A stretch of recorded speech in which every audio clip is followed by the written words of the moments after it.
everybody. We are broadcasting to you from the midst of the apocalypse, and we're here with another episode of Fully Endorsed. What is this, 9? 10? Oh boy. It's just like Demons from Outer Space all over again. We can never remember what episode we're on. Oh, Jesus. Well, while I look into this, why don't you continue with your introduction? Yes. It's a sad time in the world, particularly if you are a Doctor Who fan. But we're not here to talk about new Who. We're here to talk about good Who. We're here to talk about some of the best Who. Right. We're here to talk about my personal favorite. I haven't seen a lot of it, but from what I have seen, my personal favorite classic Who story. We're going to be looking at Genesis of the Daleks. This is a Tom Baker serial. It is from his first season as the Doctor.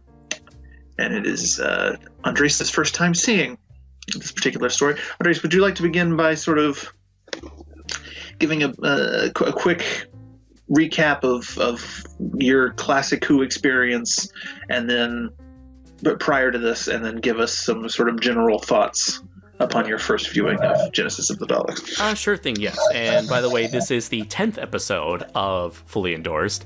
And what a great one to celebrate 10 episodes of this podcast. So, my history with Classic Who started on Netflix back when Doctor Who, the BBC used to have Doctor Who on the site. So, I started off thinking, oh, what better way to look at Doctor Who than go to the very, very beginning? And so I saw the very earliest episode that Netflix had of Doctor Who, which was the Aztec Saga, featuring William Hartnell as the first Doctor, or at least as who we thought was the first Doctor. At that point, as interesting as it was seeing the beginnings of Doctor Who, I quickly regretted my decision.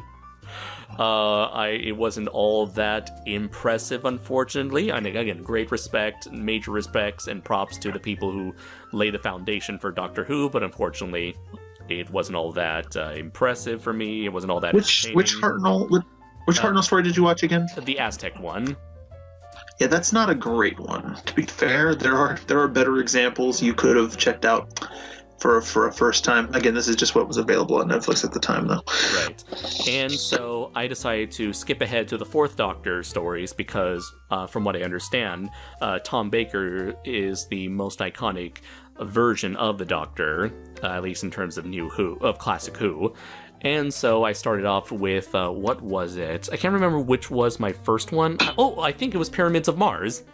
And it probably was my favorite Classic Who story that I ever saw. Again, my scope is very limited. But prior to watching Genesis of the Daleks, which may have taken that spot for me. After Pyramids of Mars, I watched the one where they're on that space station, there's giant bugs going around, and there are people locked in stasis. I forgot, what was the name of that one again? That is the Ark in Space. That's actually from the same season as Genesis of the Daleks. It's 2 stories prior to that, I believe. Cool. And that is a very good Tom Baker story. Nice. And the last one that I saw of both my prior to Genesis of the Daleks, my last experience to Tom Baker and Classic Who in general was the episode where he and one particular companion of his were on a lighthouse. And so I'm not sure what that one is, but I know that's another one you're familiar with, I believe. I think you're talking about the horror at Fang Rock? Sounds right. I think maybe it's Terror at Fang Rock. Something at Fang Rock. I'm checking it right now. Yes, the Horror of Fang Rock. That is it. Yeah. Yeah. So those I've watched, one saga, or I guess you would call it a serial. I've seen one serial of William Hartnell and four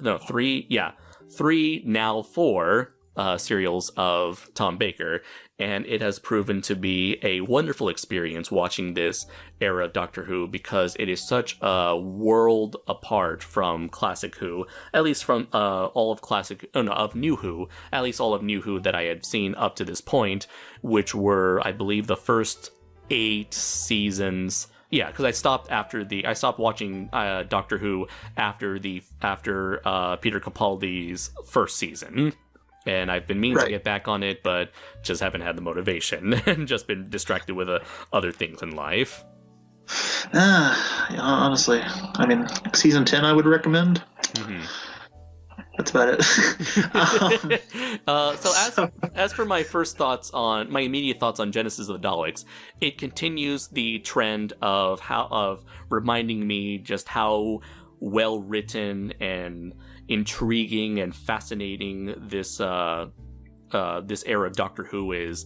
And in terms of learning about the origins of the iconic Daleks, it was definitely a very impressive showing. And considering that the one thing that really impressed me about Classic Who is just how they were able to stretch these stories out into multiple episodes. Because, as far as I know, a lot of TV shows, at least the TV shows that I've seen, really didn't do like 4 to 6 episode arcs. Rather, you'd often have like just simple episodic adventures, maybe occasionally a 2-parter. So to see them, have an entire saga serialized over 6 episodes was very impressive. And each cliffhanger always got me on edge. And so it's like, as soon as you and I were watching these episodes, it was like, quick, let's go. We got to see what happens next. I gotta know.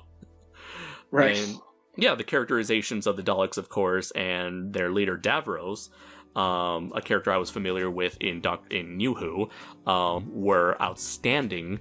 And it was overall a wonderful experience to have alongside my good friend Dillion.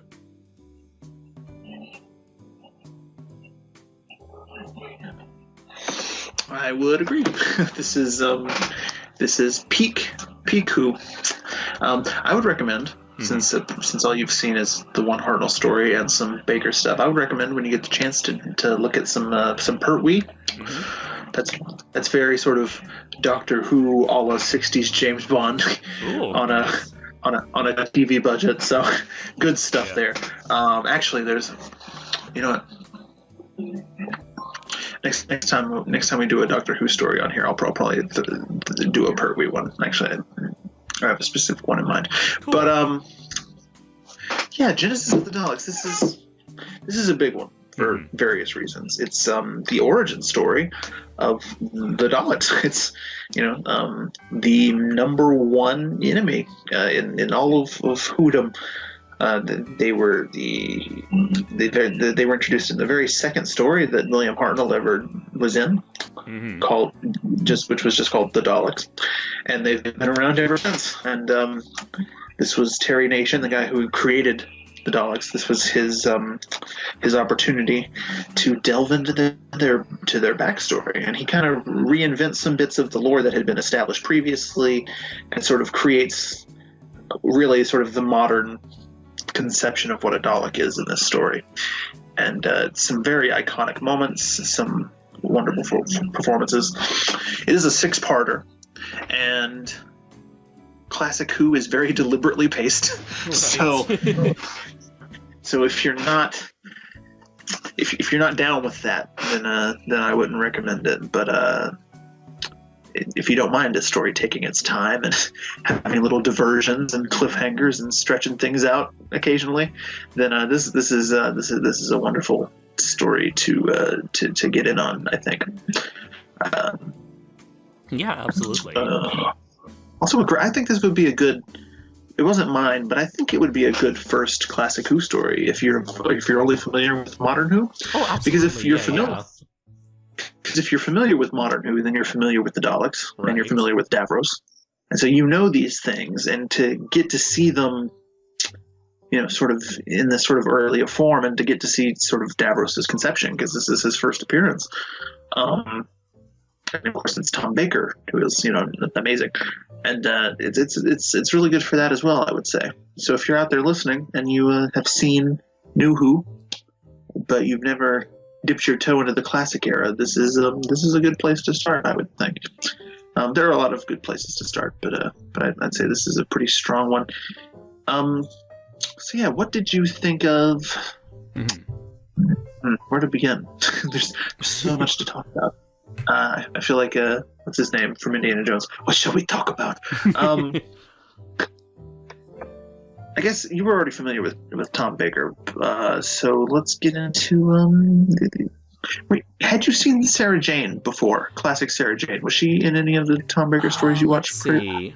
I could have sworn... I don't remember. Yeah. I don't remember who the companion was in Pyramids of Mars. I don't remember if that was her or someone else. Let me check right now, because I know she definitely wasn't in the Horror of Fang Rock. That was the... right. What was it? The warrior girl, I guess, or maybe she was described as a savage girl. Always read... Right. Yeah. I forgot you mentioned that you had seen Ark in Space, which is also a Sarah Jane episode, so... Yeah. And let's see here. Yes, okay, yeah. Sarah Jane Smith was in Pyramids of Mars. So yeah, I did see her. So yeah, I was familiar, of course, with Sarah Jane from her reappearance in the during the, I believe it was the 10th Doctor's seasons. And unfortunately, I've never got around to seeing her spin-off series, although, I've heard positive things from you and Bill. And she is very indicative of, having seen her her younger incarnation. She's very indicative of a lot of companions that we've seen in Doctor Who. I guess before we even go along, we should, for people who have never watched Doctor Who, because, most people tend to come to my channel for kaiju material. Doctor Who is this long-running series that's been around for nearly 60 years, I believe, on television, going all the way back to the 60s. 1963. It actually predates Star Trek and Star Wars, obviously. Right. And it's been incredibly influential in the world of sci-fi fiction. And it's about an alien who is only known as the Doctor, not Doctor Who, as some non-Whovians may know. Whovians, that almost sounds like more like a Dr. Seuss thing, I bet. So he's an alien, and he has a time machine, and he travels anywhere in the universe, anywhere at any point in time. So it's the perfect excuse to create endless situations for future potential episodes and ideas to explore. And another famous thing the Doctor has is that he has the ability to regenerate. So if he ever dies, he simply comes back, played by another actor with a slightly different personality. Although he's always the same individual who loves exploring, who loves freedom, and loves to help out people.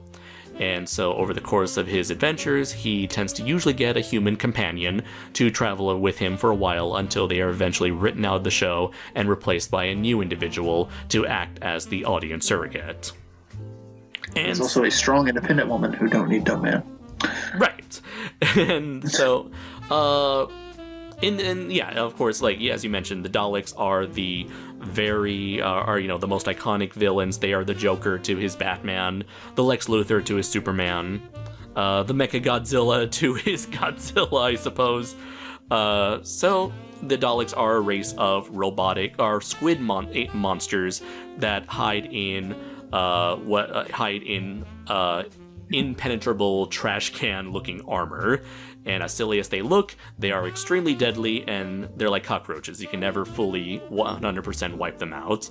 And so we learned that before before they were squid-like Nazis, they used to be human-like Nazis, essentially. Yes, as I joked when we were watching this, the big reveal here is that prior to being space Nazis, the Daleks were Nazis in space. Which is an important distinction, I suppose. Absolutely. So to finally get back to what you were talking about, now that we've helped the audience, the non-Who audience, catch up on Doctor Who, a crash course on Doctor Who 101. She was very indicative of a lot of companions that we've seen over the years. She is someone who is a bit naive, yet is very strong-willed. She's got a good head on her shoulders.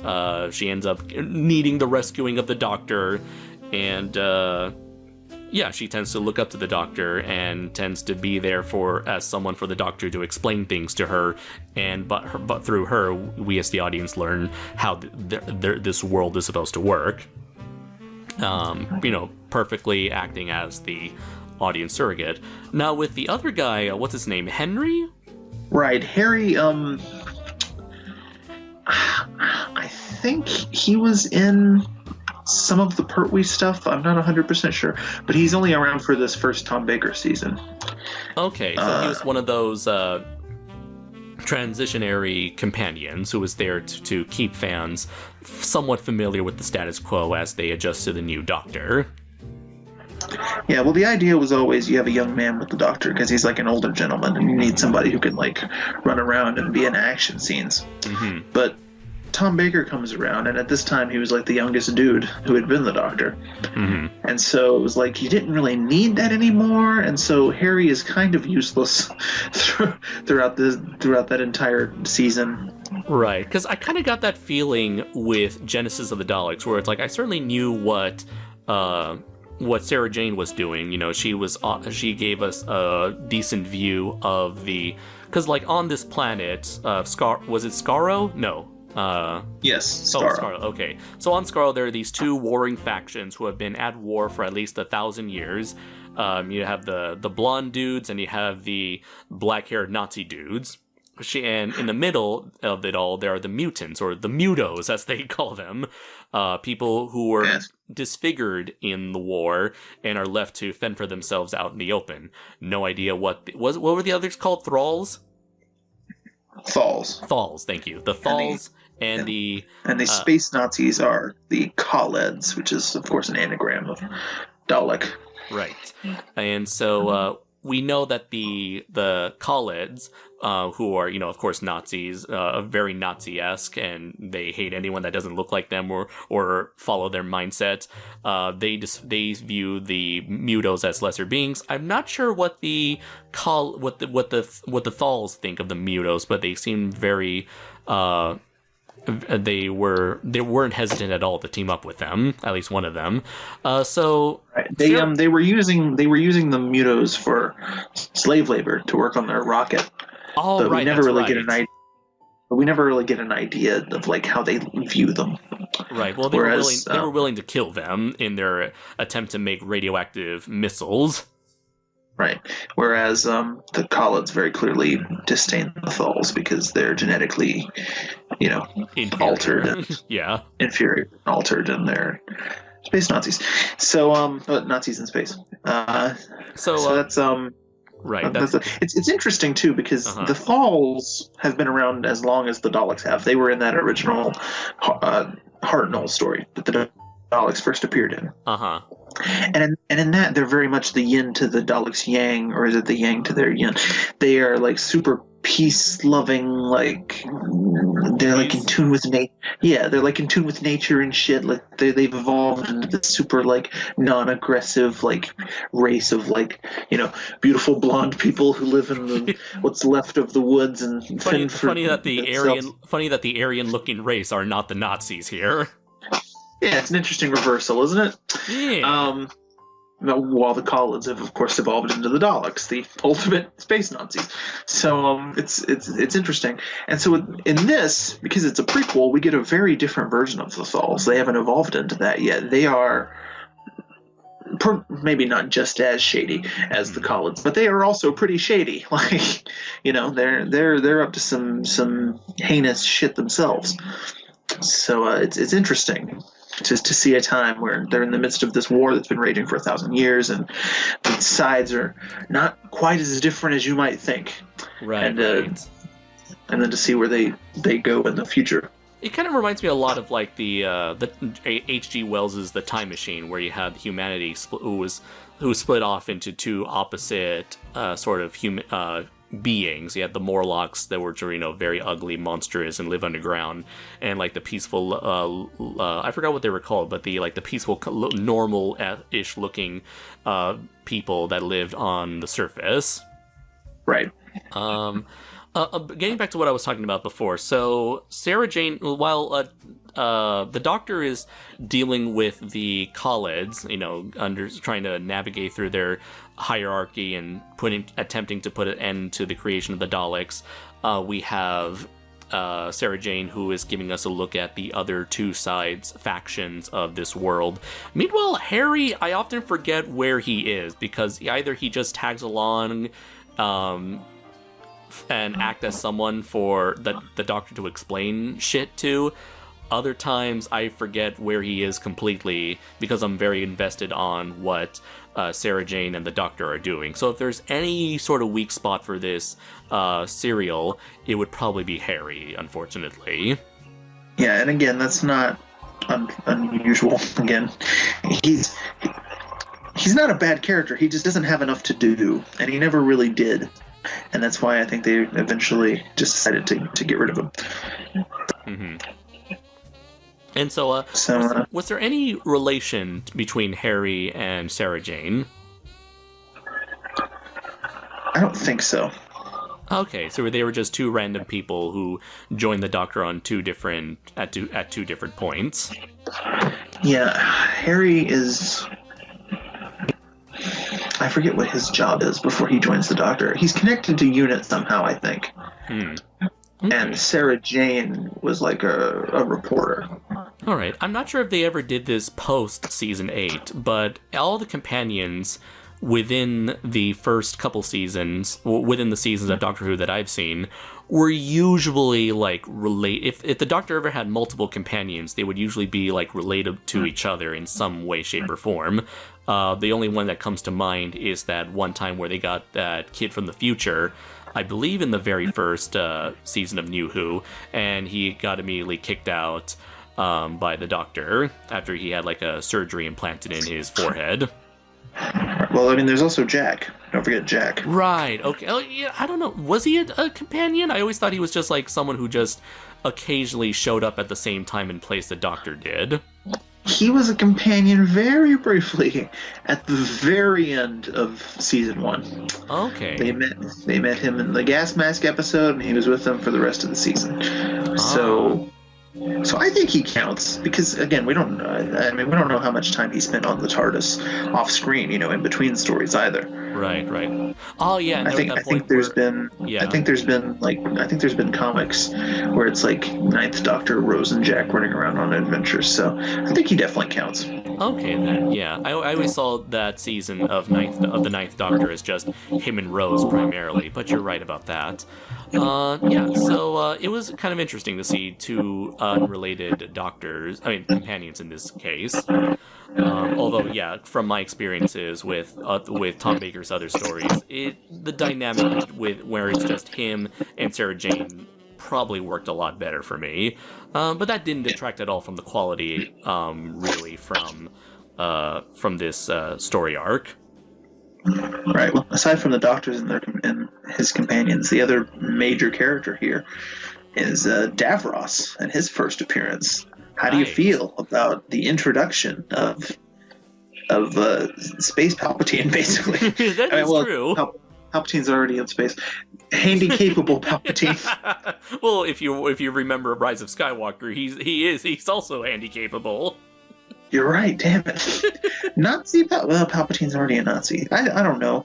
He's very Palpatine. Cyborg Palpatine? He's not even really that Palpatine-y yet. He becomes very Palpatine-y in Palpatine sounds like a drink. He becomes that way in New Who. In this, he's just a mad scientist. This is falling apart. What did you think about Davros? Well, I really enjoyed Davros in my introduction to him.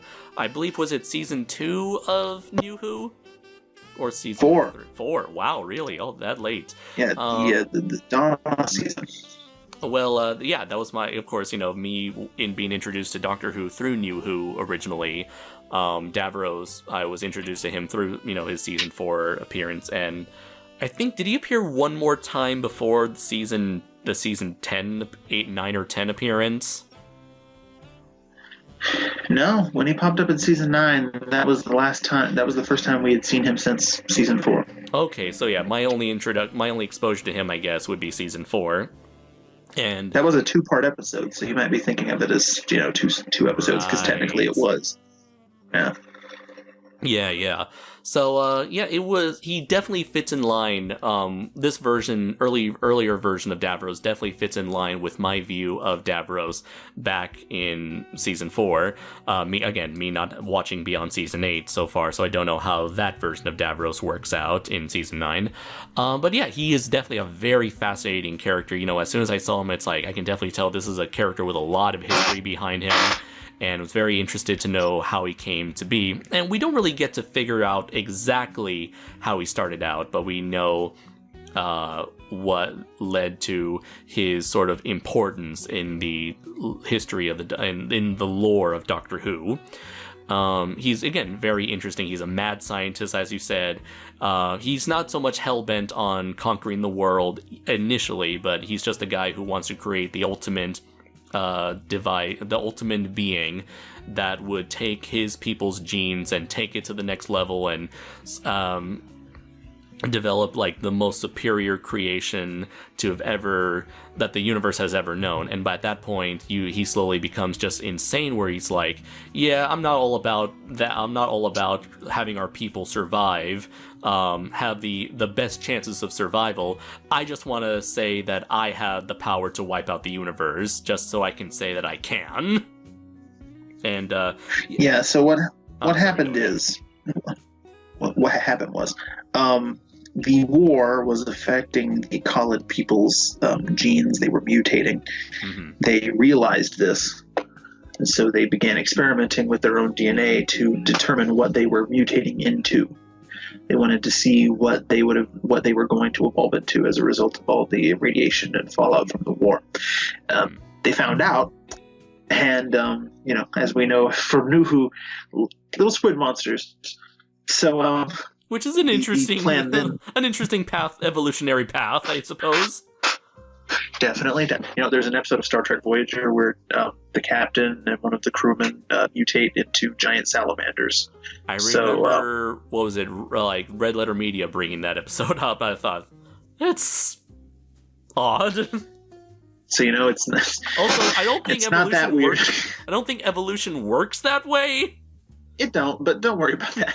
So, at least in Davros's case, it wasn't supposed to work that way. It was because of the war. Yeah. So then they developed the Dalek as a machine for their future selves to roll around in, because we're going to evolve into these squid creatures. We're going to need a way of moving around, and interacting. So they create the casing of the Dalek, which at first they call a Mark III travel machine, for that purpose. Mm-hmm.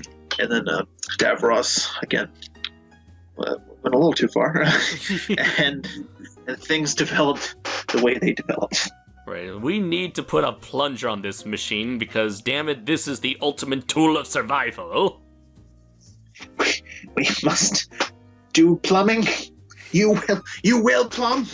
You will plumb. And I'm very interested in knowing, like his body alone, his design alone is amazing, and it works as a great transition from the humanoid Khalids to the cybernetic Daleks. His lower half is completely replaced by what looked like the base of a normal, usual Dalek body, and his arms, a lot of his body has been replaced with mechanical cybernetic prosthetics. Both of his eyes are completely removed, and instead he has just one eye in his forehead, which is similar to the singular eye or telescopic machine optical machine that the Daleks use as a cycloptic eye. It's always been my assumption that he invented that as a means of being able to see after his eyes, I guess, got damaged or something. Yeah, they never explained how he came to look like that.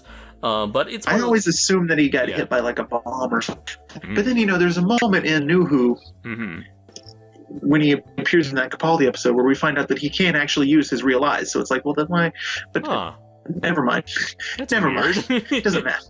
Yeah. Doesn't matter. It's New Who. No, who cares at this point? Everything's out the door. So there is a Big Finish audio drama called I, Davros. that apparently like goes all into his backstory and everything. And I really, really want to listen to it, and I just haven't yet. Neat. Are audio dramas usually considered canon, or is it sort of like one of those like what do you call it, like expanded material thing where it's like up in the air as to who, and that the writers of the show can normally ignore? I think it's a little dubious, to be honest. I don't think I have an answer for that. Is this like pre-Disney expanded universe where it's like, whatever? Because there are some audio dramas that have actually wound up being adapted into episodes of New Who. The same can be said for some of the Doctor Who novels that came out when the show was off the air. Mm-hmm. There was you remember the David Tennant 2-parter Human Nature and Family of Blood? That was that the one where he pretended he uses the chameleon? Yeah, he uses the chameleon arc to make himself human so he can hide. Right. That was actually originally a book called Human Nature. I want to say it was a 7th Doctor story, but I'm not sure about that. So that's a famous example. Another example is Dalek, the episode from Christopher Eccleston's season when we were reintroduced to the Daleks. Yeah, that is an adaptation of a audio drama called Jubilee, which was originally a 6th Doctor story. Oh. And then there's another audio drama called Spare Parts that was a origin story for the Cybermen. It was basically Genesis of the Daleks, but for the Cybermen. And they sort of adapted aspects of that into the season finale of the 10th season with Capaldi. So some of those things have wound up being readapted. Some of those things, everything in Doctor Who is fluid. Consider it canon if you want to. You know, it's all over the place. It's wibbly wobbly and timey wimey. And oh yeah, and also you're right. The series itself, at least especially with New Who, is constantly retconning itself. Yeah, the continuity is fucked. If we're going to be completely honest. So you might as well just take or leave whatever you like. That's how I approach it. All right, then. But yeah, going back to Davros, it's like I love a character design that speaks so much of the character itself without the character having to utter a single word. You just look at him and you can tell there's a story behind this guy. It's right. Very indicative of, great character work, character work, world building, that sort of stuff. You can tell what the character is like just from glancing at him, and you can tell this person has been through hell and back, and has constantly been adjusting himself to the point where he barely even resembles a human. 3/4 of his limbs are gone, seemingly. His other arm can barely move and barely flick around the buttons and switches and knobs on his little counter machine. At least he still has his original hand, because in later appearances he winds up getting that robot hand that he had in New Who. So okay. For right now he still has the one hand. Yeah, all crunched up in a T-Rex position, like you described it in our viewing of the serial. And yeah, he's a great character, and it's like they show a very natural progression where he's this like scheming, conniving individual who he wants it his way and his way only. And so when the rest of his team or his side, the rest of the Khalids go against him and threaten to shut down the Dalek project, he decided, his ego, his ambitions and goals are so out there that he's willing to dismantle his entire side just so that he can continue onwards with the Dalek project, even if it isn't necessarily needed in order for them to survive. Right, that's the really interesting part of this story, is that he sells the rest of the Khalids out to the Thals to prevent the Khalid government from shutting down his experiment. He actually allows his own race to be exterminated because he believes that strongly, and that the Dalek project must be completed.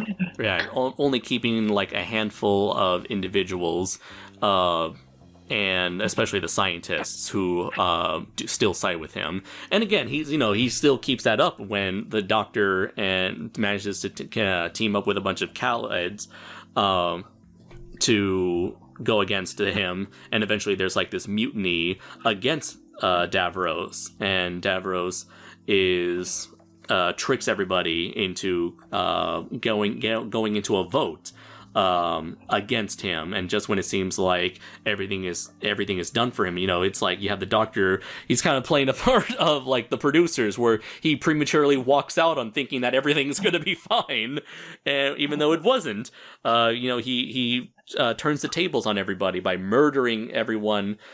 He goes over to he takes his Daleks over to the Thal's side and, exterminate as many people as they can, then brings them over and exterminate everybody in the who disagrees with him, and they have this wonderful ending, this like cathartic comeuppance for him, where the very creatures that he created for survival, now who he has used to wipe out as many people as possible, now go on to exterminate the rest of his people, to the point where it's like, no, this is going far beyond my plans. This is not what I wanted. They're doing their jobs too well at this point, and before he can do anything about it, he is seemingly killed by his own creation. And I thought that was the perfect way to end his story arc.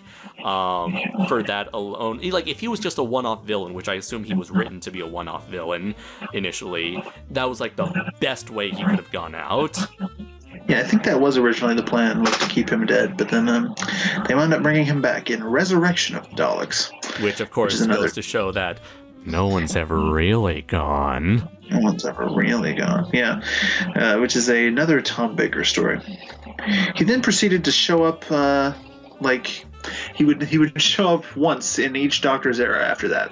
Uh-huh. There's one Fifth Doctor Davros story, there's one Sixth Doctor Davros story, and then the other big one is his appearance in during the Seventh Doctor's tenure, the Remembrance of the Daleks. That's another huge episode. So he became a recurring villain throughout the rest of Who, and then of course was brought back in New Who as well. But yeah, he's a wonderful villain. He's very complex, interesting. I mean, we can't talk about Davros and not talk about the scene. Right. One of the two most iconic scenes from this story, which is his conversation with the Doctor, in which they're discussing all manner of things, and the Doctor poses the question of, if you had a virus, if you had a virus, would you that could destroy all life, would you use it? And Davros sort of contemplating it and coming to the realization that yes, I would do it. And I'm like, that's the moment in the story where you're like, oh shit, this motherfucker's serious. Right, where it's like, even if it's just a microscopic creation that lacked any intelligence at all, just the fact that he has the power within his hands, just a single trigger to, I forgot the line exactly, it was so well written. I tried Googling it up just now, but I can't not do it justice. But that line alone, where he's like, pondering over it and almost getting like a sexual thrill over the possibility of wielding such power over life and death, is all that needs to be said of this character. He's he's a mad scientist of the highest degree. And that is really the moment in the episode where you realize, oh, this man is insane. Like, clinically, he's a genius, but he's also insane. His genius is matched only by his insanity, and that's what makes him such a good Doctor Who villain, because he's one of the few characters, who's sort of on the same intellectual level as the Doctor. Uh-huh. And this is a recurring theme. Whenever Davros pops up, him and the Doctor always have to have a confrontation, and it's not usually like a fight. It's usually some form of a debate, a discussion. Mm-hmm. And that's really the fascinating thing about their relationship, and this is sort of the first example of that. And again, he is, the only other ones you can think of is the Master, or other super powerful beings, Sutek, or Satan from New Who. He's one of the few villains who's on the same level as the Doctor intellectually, and so but he's also crazy and a Nazi. Like, Yeah. how many great villain tropes can we put into one character, you know? Yeah. He's mad, he's smart, he's racist, he's got everything. He's part robot, like, you know. What was I gonna mention before? Oh yeah, the what I love is also the actor who portrays him. I'm not sure who he is, but he does an excellent job at portraying these like multiple sides of the villain. Where it's like, you know, there's part where he's like very like how would I say, where he's like he's very like dominating. He's like when he's ordering people, he's like, "You will tell me everything. You will tell me." And like he like, you know, of course he hams it up. He is, you know, he makes these demands in a maniacal way. There are times where he's like very stern, very serious as he orders his the other scientist, his followers, to do what he says. And the creepiest moments was when he acted very calm and almost friendly, which is something I'd never expect to hear that tone of voice coming out of him, where he pretends that he is, you know, he's following the orders of his superiors, of, you know, the commanders of the Khalid army. And he's like, "Why, yes, I will do this thing for you. Yes, everything is going just as planned, and I will certainly do whatever you say. Certainly not thinking of betraying you in any sort of way. No, good sir, no." It's like you can tell he is, you know, straight up lying through his teeth. And it's disturbing hearing him talk this way in such a not inauthentic way. Yeah, I have to fact check myself real quick. Earlier I said that Davros came back in Resurrection of the Daleks. Not true. The story he came back in was Destiny of the Daleks. He then appeared in Resurrection, Revelation, and Remembrance of the Daleks. So just correcting that. Is it me or isn't are the majority of the Doctor Who's titles just blank of the blank? There's a lot of that. Yeah. You know, sometimes without the, you know, there are stories such as Robots of Death, or like and Pyramids sort of Mars. Right, yeah. So sometimes without the. But yeah, there is a lot of that going on. You're not wrong. You asked about the actor. The actor who played... There were several Davros actors over the years, and the one who plays him in this story is named Michael Wisher. So, yeah, he's very good. He's, what was I about to say? I had a point, and it's gone. It was unfortunate. While we're on the subject of Davros, I also wanted to mention his right-hand man. Niter, or as I like to call him, Space Goebbels, is also a really cool villain. Like, he's one of those, you know, he's the classic loyal henchman. You know, like he is his number one guy. Like he's Bob. He's Davros's Bob, and he's the most Nazi of all the Nazis. You know, he's I don't know. I find him to be a delightful villain. What about you? Oh yeah, definitely. Yeah, he's very cold. He's very, you know, stern. He almost represents the like somewhat less maniacal yet more skeezy, sniveling underling of the villain. He's like, "Yes, my master, I'll do whatever you say."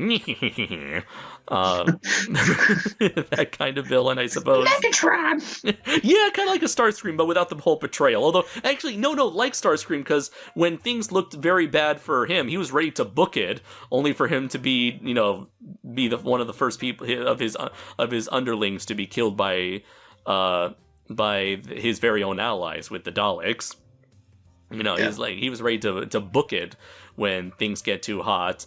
And this guy is, you know, someone who definitely is willing to support what he sees as the winning side. So he'll go on that. He's willing to, you know, abandon his people for the sake. Like, he acts like he is all for the Khalid side. But, you know, the moment things start to heat up, he's almost one of the first people to book it, or one of the first people to abandon his post and stick to the winning side, which for the majority of this serial, he sees Davros as the logical winning side. What they're saying is, he's a phony. He's a big fat phony. He's not a real Nazi. Yeah, a real Nazi would stick it to the end. Isn't that right, Hitler, you fucking coward? Son of a bitch. Yeah. Taking the easy way out. Piece of shit. It ain't springtime no more, is it? You poopy head. You poopy head. That's a reference to maybe an already dead meme that we just can't let go of. No. Let's see. Anything else to bring up? Oh yeah. So one question I had was, I noticed that these were apparently the very first Daleks ever, and they look slightly different to the Daleks we come to know and love in modern classic Who. Modern classic Who lore. They're not unusual for what Daleks looked like in classic, though, if that's what you're about to ask. Yeah, I was going to ask, like, especially, like, the biggest change was not only the color, like, they're mostly black instead of the bronze look, and they don't have the little, like, light bulb ear, like, things on their heads. Instead, they just have little knobs. Did they look like that at this point in Doctor Who history? Yeah, pretty much. Okay, then. The Daleks have evolved quite a bit over the years, but it's this is pretty basic for what a Dalek of the era would look like. Yeah. Okay, so they didn't like extend the little ears, like light bulb ears, at that point yet. No. All right, and they certainly sounded like Daleks. They acted like Daleks. It's kind of strange also to see like the Daleks as nothing more than a tool used by humanoid people, but it definitely gets very good at the very end when they start to act like Daleks. And yeah, well, I mean, the first Dalek we see in the episode doesn't even have a squid monster in it yet. It's just the machine part, and Davros is controlling it remotely. Yeah. And to see it like get its iconic laser beam was really cool. Also, by the way, it was kind of funny seeing how their laser beams work in Classic Who, because they don't really they may show like a laser beam coming out of the little appendage, but they never show the laser beam hitting their victim. Instead, they just, I'm assuming this was just to save cost on animation, they just turned the whole entire screen negative, which I found charming in that low budget sort of way. And they'll shoot like one beam and they'll kill like 6 people. Right. It's like, is this Star Trek? Like, did they put their phaser on wide beam? Like, is that what just happened? I guess it wasn't in the budget yet to make them turn into transparent skeletons before turning into just people pretending to go limp. Yeah, that's true. It is a little different. And speaking of the budget, I hadn't thought about it before, but this is your first exposure to classic Daleks as well, isn't it? Yeah. And I wasn't aware of what the Daleks looked like, so a part of me was disappointed that they just looked like regular people. Having known who Davros was, so when I see him, it's like, yeah, he looks to be a humanoid alien, but I thought like maybe a lot of people just happen to have that wrinkly prune Palpatine face, but no, that's they're just people. You're expecting maybe a whole planet of like the half squid, half human that the Dalek sect turned into. Yeah, exactly. Yeah, this is BBC budget, son. Like you were essentially, oh no, Andres. You misunderstood. Yeah, the galaxy is full of aliens that look just like us. That happens in Star Trek too, but the majority of aliens in Star Trek at least have some bumps on their forehead or something. Right, or we're just like spray painted a particular color. Some green women here and there occasionally. But yeah. Other than that, I feel like they used their budget accordingly. There are definitely some parts, at the very start of this series, we see them out in the open, and that's clearly just, some rock quarry. Maybe I was expecting like the Power Rangers to show up fighting there at one point, maybe a Kamen Rider or two. There's also, your typical like hallway scenes, people running down hallways. And I remember I said to you, it was like, it looks like some things never change. Yeah, there's also a lot of like fighting, but like 60s TV fighting, even though this was in the 70s. Yeah. You know, where it's basically just grappling, and then even that is like I grab your arm, you grab my arm, we move our arms up and down like we're doing the tango, and until one of us throws one of us to the ground. right, or you both tumble to the ground, and then it's like a struggle for who can get back up or whatever. He's like, ugh, oh my god, my body's so heavy all of a sudden. Ugh. Yeah. I'm sending you an image Yeah. of the Daleks from their very first appearance back in 1963, so that you can see that pretty much they didn't change a whole lot in the early days. Yeah, I can definitely see the resemblance there. I would say, like, at the very least, it looked like the Tom Baker era Daleks appeared to be made out of more sturdy material than what I'm looking at here. Yeah, well, there's a reason for that. To be honest, the when they were reintroduced in New Who, that's actually a pretty radical, like, not redesign, but update. Oh, really? And people don't, you didn't realize that because you had never seen the classic Daleks. But there's a lot of, like, just little detail work and shit that they added in for the New Who Daleks, and it's sort of, again, not really a redesign, more of like just an upgrade. Okay, so you mean to tell me that the Mighty Morphin Power Daleks weren't always a thing back then? Sadly, no. Nor are they a thing anymore. They were a thing very briefly. Yeah, and then they kind of like appeared sparingly in group shots until they were like, yeah, no. We don't like them anymore. I think those Daleks misunderstood. That's probably the most radical redesign that the Daleks had, to be honest, because they had like these huge blocky bodies, and they were, had the Mighty Morphin colors. Right. And where did the Dalek Emperor come in? Was that only New Who? No, there have been several Dalek Emperors, actually. There is a old Hartnell story that I believe is lost, called the Dalek Master Plan, and in that, I believe the plot had something to do with the Daleks trying to move Earth for some reason, and in that we had our very first Dalek Emperor. I wonder if I can find an image of him. And then years later, there was another Dalek Emperor who turned out to be Davros. And then there's the third Dalek Emperor who we saw in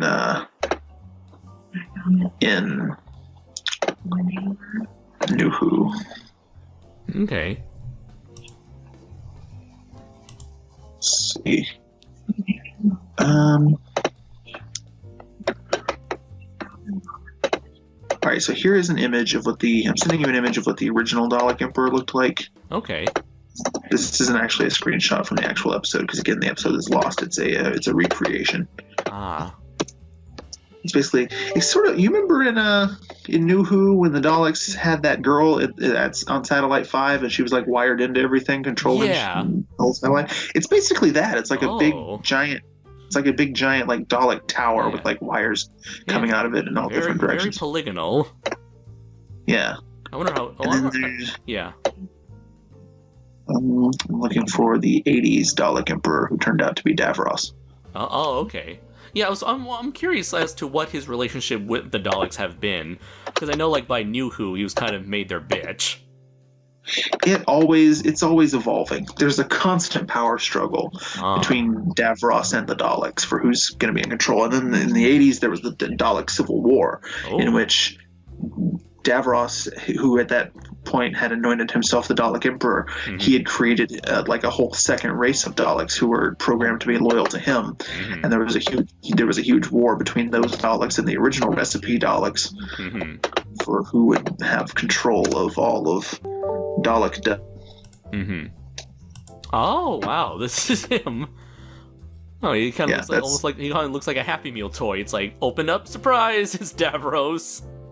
Right, and see, and this over here, this white Dalek with the gold, those were the Daleks that were designed to be loyal to Davros that he had created. They have no heads. Well, no, they do normally. That's there was a part in the episode where one of them got their top half blown off, and then the little squid monster came out and attacked somebody. That's what this little toy here is made to represent. I see. Yeah. Okay. So yeah, those are the two versions of the Dalek Emperor that existed prior to New Who, and then of course we have the Dalek Emperor from the Time War, who went crazy and decided he was a god. Ah, right. Yeah, that's the one that appeared at the end of Eccleston's run, right? Yeah. Okay. Yeah. And then we wouldn't see him again until the Lego game. What was it called? Lego Dimensions in the Doctor Who expansion pack. Oh, they had a Dalek Emperor in that? Yeah. Let me see if I can find him. It was clearly based on New Who. I think that Dalek Emperor has the best design. I mean, yeah, I love the spider legs. I mean, it's been years, so they have a little bit of a one-upmanship on like, you know, production value and budget and all that. But it's just a good design. Yeah. The Davros one is a little weird, to be honest. He's like rolling around in this big bubble, and then he opens it up at one point. He's like, "Surprise! It's me." It was me all along, Austin. Let's see. Here is the official. I'm not sure if this is fan art, but this is might be the official Lego version of Lego Dalek Emperor. And this is a screenshot from him in the video game as a boss. Very cool. Very cool. Let's stop looking at pictures that the audience can't see, though. They'll certainly hear the sound effects every time we share pictures to one another. Right. If anyone's interested, you can find all these images with a quick Google search. The Dalek Emperors. Go on a little trip through time and see what they look like. Right. So yeah, the hierarchy from what I've seen in New Who is, you know, constantly changing. So I'm not surprised at all that was the case in Classic Who as well. Yeah. Usually there's like one Dalek who's in charge. You know, sometimes they'll be called Skaro. Right. Sometimes they'll be called the Supreme Dalek, and we've had Supreme Daleks in the new series too. You remember the big red one? Yeah. Sometimes they'll be called Supreme Dalek. Sometimes they'll just be the head bitch in charge. Whatever. You know. There's usually one Dalek calling the shot, and all the other Daleks go, "I obey." Right. Occasionally Davros is there. Occasionally there's an Emperor. It's an ever evolving political landscape. Right. Or they're just a bunch of mindless, robotic cyber Nazis killing machines with no clear hierarchy whatsoever in certain cases. Yeah. Sometimes you'll see like a couple Daleks who are in charge, and they'll like be discussing plans back and forth, and like, you know, whatever. It's always different. Yeah. Let's see. Is there anything else worth discussing in when it comes to Genesis of the Daleks? Do you have any criticisms? Is there anything that you felt could have been better? Anything that you were disappointed by? Anything, you know, we could talk about pacing in Classic Who and how it sometimes is cumbersome from a modern perspective. I'll be honest, I think this one moves pretty well for a six-parter. Yeah, I'd say so. Yeah, I feel like we were just blasting through each of the 6 episodes with relative ease. And I have sat through some Doctor Who six-parters that were, that dragged really bad. Yeah, this one I felt moved along at a pretty good clip. There are a few things here and there, like very early on in the first episode. Right, with the landmine. Right, they're walking through the rock quarry, and the Doctor stops and he goes, "Harry, I've stepped on a landmine." And I turn to you and I'm like, "Harry, we need to pad out the runtime." And so they spend like 6 minutes or 10 minutes. I don't know how long it is. They spend a long time like very carefully easing off of this landmine so that it doesn't explode. Like, you know, little stuff like that. Right. Or, you know, there's like a very forced cliffhanger where it's like, "Oh no, I'm being strangled by a piece of chicken liver." And then the next episode, it's like, "Oh, yeah, there we go." No problem at all. Sarah Jane will fall so that we can, you know, open the next episode. The most effective cliffhanger, where it's like after one of the Khaleds fell to his death, to have her fall next, it's like, "Oh shit!" And then it's like, "Oh, yeah. She conveniently landed on an extra pole that broke her fall." Sarah Jane is one of those good companions where you actually care what happens to them. A bad companion is one where they fall and you think, good. Another Sick of them. He's a poopy head. They're a poopy head. I don't care. Another effective cliffhanger was, when Davros was ready to interrogate the Doctor's mind, because he's like, oh, he's in the future, so he's obviously dealt with my Daleks before. I want to know how he defeated all my Daleks previously, so I can make sure none of that happens. And he's like, you will tell me! You will tell me! And, yes. that was another good one. Let's Absolutely. see. But yeah, the pacing wasn't that bad, only because it's like... There's also that thing. Yeah. There's also that thing because, it's the 70s, it's television, we got runtime to fill. When somebody walks across the room, you watch them walk across that room. Right. There's no quick cutting, there's no clever editing. It's, here's the space, and they just do their thing. That's and true. You watch every second of it, Or sometimes we just have a static shot of the hallway, and we see multiple people going in and out of the hallway, like it's a chase scene out of Scooby-Doo. Right. I would say one thing, and this is something for all of classic Who, and I'm spoiled obviously because we got Murray Gold in Modern Who doing the music. Classic Who music is a little on the quiet side, a little quiet, a little basic. Mm-hmm. Not.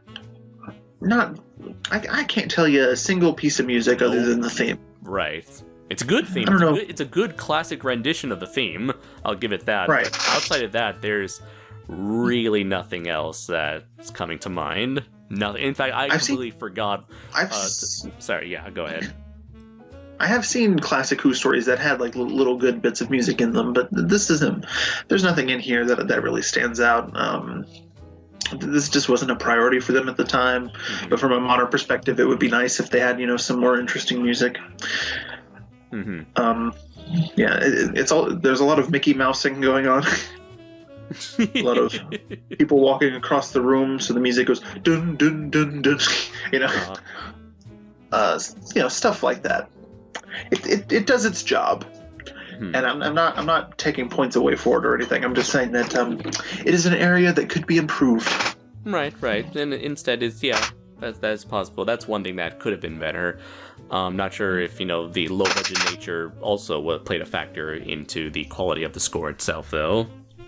I'll tell you another time when the low budget really came into effect was when they were like, to get out of here, you must go through these caves, but be careful because some of Davros's early experiments are still alive in those caves, and they're horrible. Oh, and, right. And you're thinking, oh God, what's in that cave? What's going to attack them in this cave? And then they go into the cave, and there's giant clams. Right. It's really? That's for squids and now clams. What was he into seafood at the time? Those are Davros's early experiments, giant clams. Yeah, that part was also a bit weird. It's don't go near them, and it's I think there's you see several of the clams, but only one of them ever opens and closes its mouth, so then you never see them move again. It's watch out for them. Yeah. So I'm thinking, they only made one functional.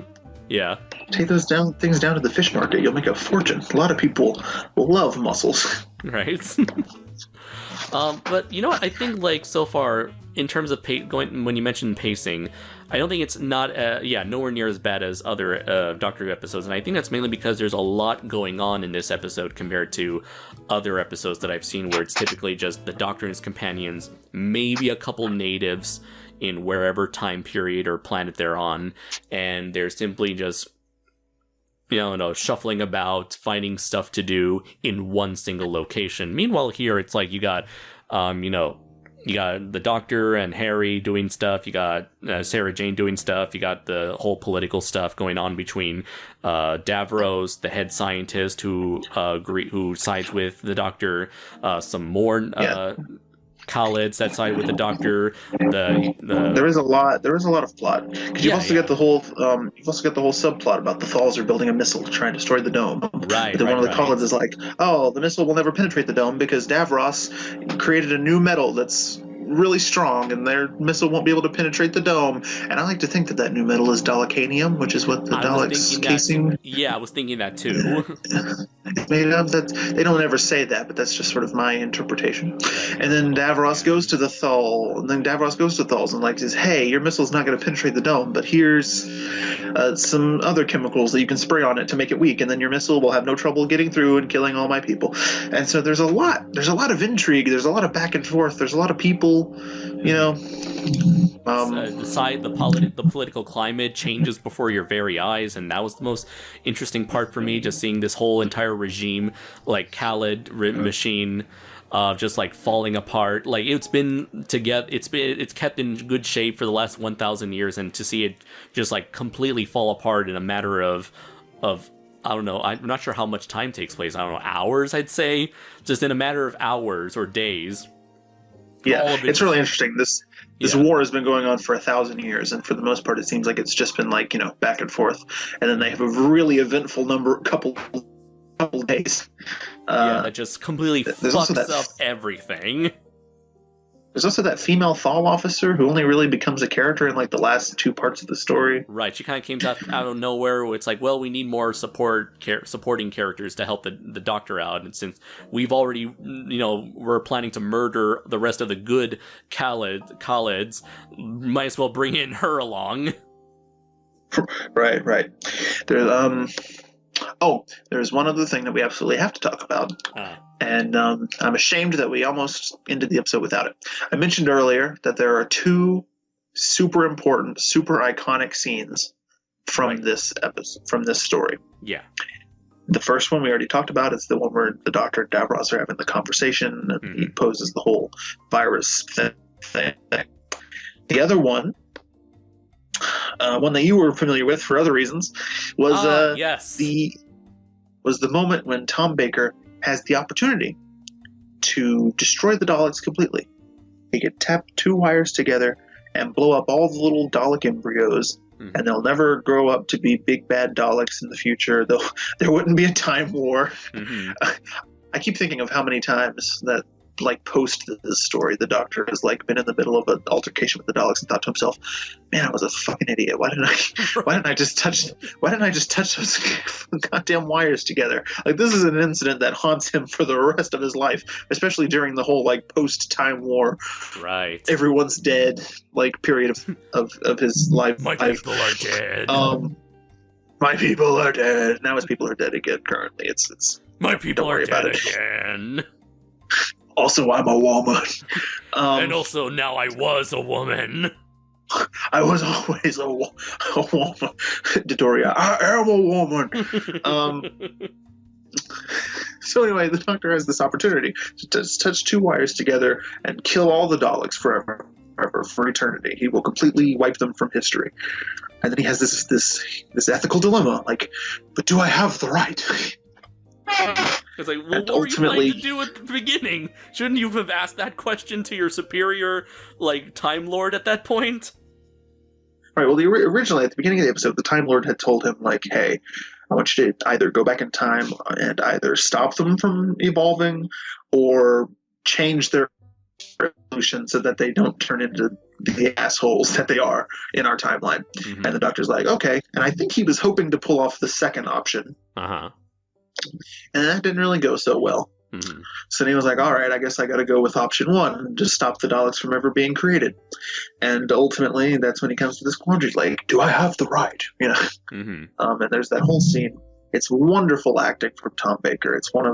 There are a couple really standout moments from him in this first season. The first one is from an episode that you remember in Arc of Space. There's this moment where he comes into this room where there's a bunch of humans in cryostasis, and he gives this speech about like Homo sapiens and like how like we like go out into the stars and like blah blah blah. Like, it's a very inspirational sort of speech about humanity and aren't we great?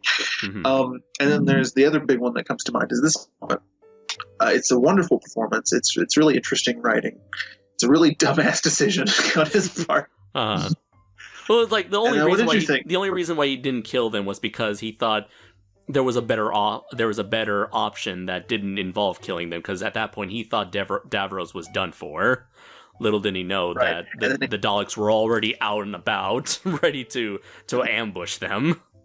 And then at the end of the story, he goes back in to do it, but at that point, he doesn't have enough time, and he has to get out of there. And if only the only change, he yeah. Go ahead. I was gonna say, I only wish there was a scene in which he lamented the loss of that opportunity, because I feel like the ending was a bit rushed.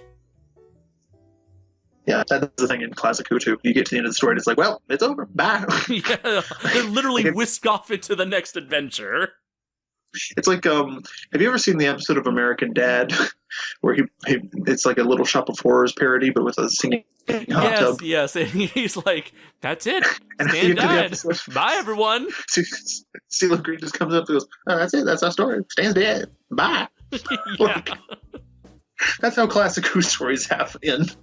They just end.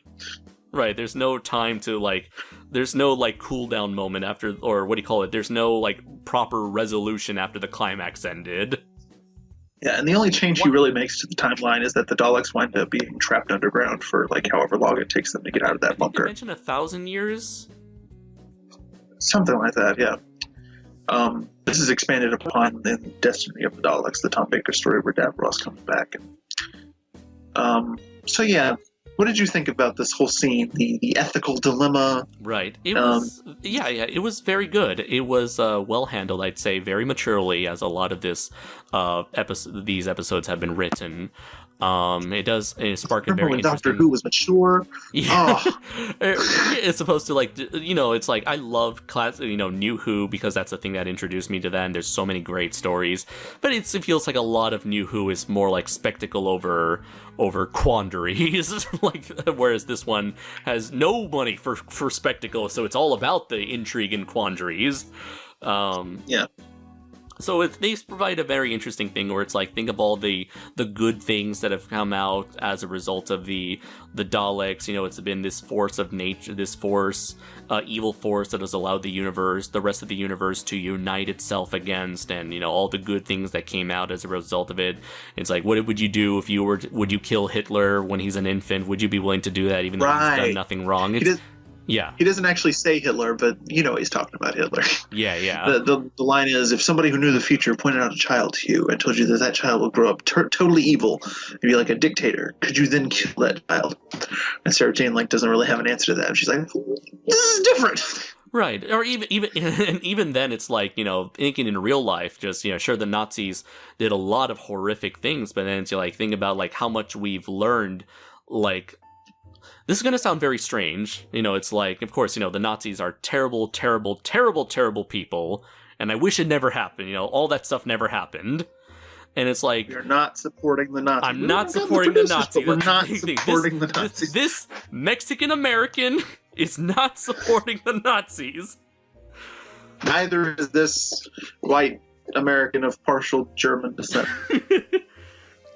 And you think about everything that has come out since World War II. A whole World War II, a lot of horrific things occurred as a result of World War II.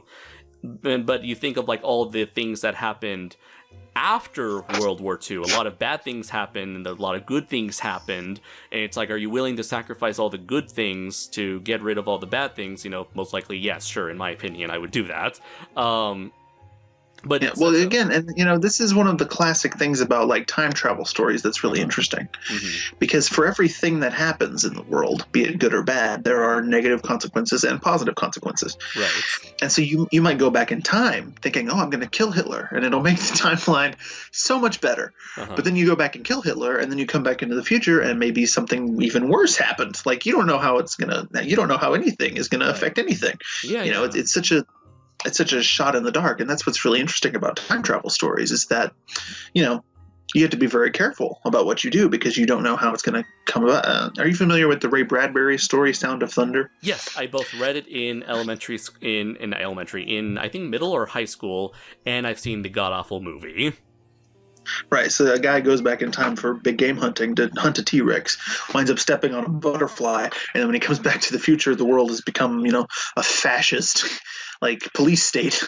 So, you never know what's going to happen, and then that's the tremendous responsibility that the Doctor has on his shoulders all the time, Right. because that's what he always does, is go around time and space, helping people and Yeah. making changes without even necessarily knowing that he's doing it. Right. And now he's faced with potentially the biggest change that he could ever make to the timeline. Right. And it's like, should I do this? Mhm. And it's fascinating stuff. Right, yeah. Funny enough, looking back on like the whole thing where it's like, everything that happens has, good and bad stuff to follow. One of the biggest things that I've always thought about, I'm not sure if it was you or Bill that brought this up, either in like DFOS or one of our own conversations, where it's like, the majority of our, or like practically the thing that brought us all to the Sons of Serizawa all together, you, me, Bill, David, the thing that brought us all together hinges up, yes. And where did Godzilla come from? The atomic bomb. So it's like our friendship hinges on the deaths of countless lives in Japan. Yep. So it's like, would we prefer to that, so many innocent lives were spared of the atomic bomb? Absolutely. But then if you think that that's like a chain reaction that leads to, no Godzilla, perhaps no Sons of Serizawa, and our lives would go off into like perhaps very different directions. You and I would perhaps not be podcasting in this day and age. It's like, yeah, it's like whatever changes you make to the future, that's like a lot of stuff. You're going to lose a lot of stuff, good and bad. And that's the thing that, that the Doctor postulates. It's like, think of all the bad and the good we'll be losing as a result of killing the Daleks. And that's, what I find so fascinating. And they never really I don't think they never really came to a conclusion of what is bad or good, because I feel like it's meant to be more along the lines of like morally ambiguous as to what is the right decision. Right. Look at Trunks from Dragon Ball. He's like, I'm gonna go back in time and I'm gonna stop these damn androids, and he winds up causing the whole Cell situation to happen inadvertently, and that's a no good. Right. That's no good. That's a no good. That is a bad situation. Right. And yeah, it's definitely it's like, as kind of despite the fact that, it's like, given the budget, it's just, a guy with a couple other individuals talking to a couple individuals in sort of a very dull gray hallway with two pieces of wires in his hand. It's like, as cheap as you can get in terms of a setup. Two wires, two cheap little wires that lead to a door that's filled with horrors that they didn't have the budget to show off. I kind of like, though, that we never get to see what the little Dalek squid creatures actually look like in this, because it provides an air of mystery. Yeah. And did they ever show did they ever show the squids before this episode or this serial? Before, not that I know of. Okay. Not that I've seen. Maybe they did, and I just don't know about it. They have shown they do show glimpses of what's inside the Dalek from time to time in Classic Who, and it's always like, you barely see anything, and it always looks different every time. New Who was when we really got like a definitive, like, this is what it looks like. When the Dalek opens up at the end of Dalek in Christopher Eccleston's season, and we see the little squid creature inside. That's the first time that it's ever like, bam, that's what it looks like, and that's what it's going to look like for the rest of time. Right. Okay. So as I was going to mention, it's like, it's a very, with such a minimalist low budget, they were able to take this one scene of a dude in a hallway with two pieces of wire and turn it into some of the most well-written fiction I have ever seen in my life. And I feel like that is like the power of Doctor Who, in which it was able to work around its budget and work with its budget, instead of trying to do what New Who does in a lot of cases, where it tries to be overly ambitious with its budget. Well, all right. That is high praise. Work smarter, not harder. That's the perfect way, I would say, with this series of episodes that I've seen. Exactly. Well, that is high praise, Andres. I think that's a pretty good place to wrap up, really. I'm not sure. This might be a shorter episode, but I think we've said all that really needs to be said. I think we were both fully endorsing this bit of classic British television. Absolutely, yes. So why don't you go ahead and reveal what your pick for next week is? Okay. Or 2 weeks from now. Sorry, Yeah. we're gonna do this every week. Sure thing.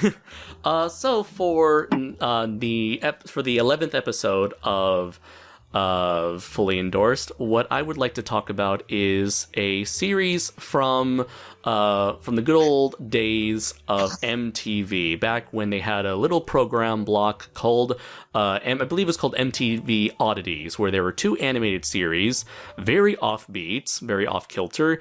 One was called The Head, in which it was a guy who has a head and a giant head, and within his giant head, I think there were like aliens or some shit. I don't know. Yeah. That's the best description I've ever heard in my entire life. It's about a guy who has a head. And, it was a big head. Wow. It was a big head. But the other series was based on an image comic series called The Max. And The Max is one of my favorite comic runs that I've ever read. It's so crazy, so surreal, but so intriguing at the same time. It kind of disguised itself appearing to be just a simple 90s superhero comic, when, in my opinion, it's more of like, so much more of like a psychological analysis of the human mind. And so I'd like to share with Dylan the Max animated series, and we'll see whether or not he fully endorses it. So yeah, I look forward to that. And take it away, Dylan. Well, all right. So join us next time when we look at the Max animated series. Again, if you haven't already, go check out Genesis of the Daleks. If you've never watched any classic Who and you love new Who, I think it's a pretty good place to start. And until next time, I have been Super DM64. And I have been Andres Perez, a.k.a. Kaiju Noir. And ladies and gentlemen, that's exactly the way it's been. Take care, everybody.